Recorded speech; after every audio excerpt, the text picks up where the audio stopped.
Well, Hasan Basri Yalcin is a political analyst. He joins us now live in the studio for some analysis on the events that have taken place over the last, it's only been less than 24 hours. What do you make of this? What do we make of this? It's not an easy question to answer. Actually, we haven't yet covered the entire story from my own perspective because we haven't yet seen, the government is still making some explanations about people to gather around the streets because they are still afraid of some kind of threat. We don't know what kind of a threat we are going to face, but the government especially asks people to stay on the streets until everything is going to be finalized. That reminds me that we should be aware of the fact that there is still some kind of threat on the streets. For that reason, it's not so easy to interpret the events. But as a consequence, probably we will see that things are getting better. Especially from my own perspective, getting things solved in at least 6 hours was a good timing. Yeah. But later on, we are still expecting some strange events. Well, that's why I'm surprised, actually, to hear you say that they're encouraging people to stay out on the streets because they are afraid of some kind of threat. Because initially it seemed like they were encouraging this show of unity and to carry out this gathering of unity for as long as they could, to show to the rest of the world that Turkey is not an unstable democracy, that the institutions are in place and they are working.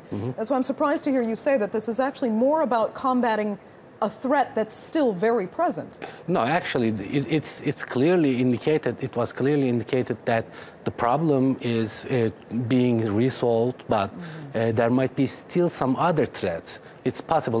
Remember, for instance, the case in Egypt. In Egypt, the COPE event took some different series. After 24 hours, another action happened in Egypt, and I think government is considering about these kind of repeating threats. Of course, Turkey is declaring that it's a stable democracy and people are gathering around the streets and showing their respect to the constitution and the rule of law and their democratic government. But at the same time, there is still a threat. 24 hours ago, there were aircrafts flying over the cities and there were huge battles. So it's not an easy task just to solve it. Yeah, we do keep saying this all seems so surreal. I mean, if you had gone to bed at 10 o'clock last night and woken up at 7 o'clock this morning and gotten a normal night's sleep, you would never have believed what took place in that short time frame. Actually, this is a good sign. Recovering so easily is a very good sign. From my own field of work as a person who studies on security issues, I'm familiar with that. In most of the security strategy documents of most of the countries, the issue of resilience and resisting terrorist events takes an important place. And governments, for instance, like France, United Kingdom, always warns their people to become resistant against these kinds of unexpected instabilities. In that case, we saw that Turkish people just gathered around the streets, were politically aware what were they doing, and they just tried to support their own democratic government. And for that reason, it seems to me that Turkish people showed a good resistance against these kinds of instabilities. From this perspective, actually, we can claim that we were talking in Turkey last year, 2 years ago, we were talking in Turkey that we will never experience some kind of a coup in Turkey anymore. But we didn't have any evidence of that.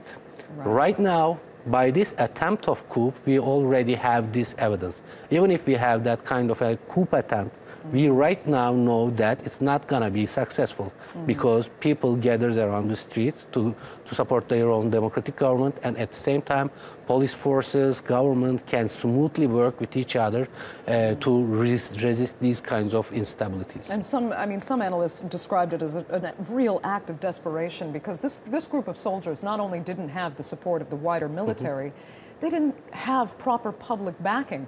Strategically, they seemed to execute things very effectively at the beginning, but then completely seemed to lose the game after just a few hours. Actually, if you cover the entire story, you will see that they were doing wrong calculations both on the strategic and also tactical levels. They were also wrong on the political level. They were, okay, the Turkish government is fighting with this kind of terrorist organizations, with this terrorist organization more than 3 years. And in all these cases, we saw that this organization has no public support. But this organization never considered that as a deficit. They were clearly aware of that deficit, but they never considered it as a shortcoming. They thought that strategically they can solve the problem, but we also saw that they were strategically failing on the field, because we saw that despite their efforts in most of the events, they could not detain president, they could not reach to the prime minister. For that reason, they didn't calculate a very good strategic program. So where does this leave the Turkish military now? I mean, the problem is Turkey needs its military right now. It needs the most professional and unified military possible to fight the terrorist threats that are out there. Yeah, actually, the Turkish military was considered getting into a good shape in the last 5 years. But suddenly a new event emerged, and we right now don't know what kind of people are really going to take care of this military. But probably there will be a very huge reform in the military, because you cannot just keep going, okay, this works. No, it doesn't work, because there are hundreds of people in this military fighting against this country. For that reason, you have to solve this problem of military. Right. And that's okay, I'm sorry. I'm being told, unfortunately, we're out of time. Thank you so much, Hasan, for joining us. You're welcome. Greatly appreciate it.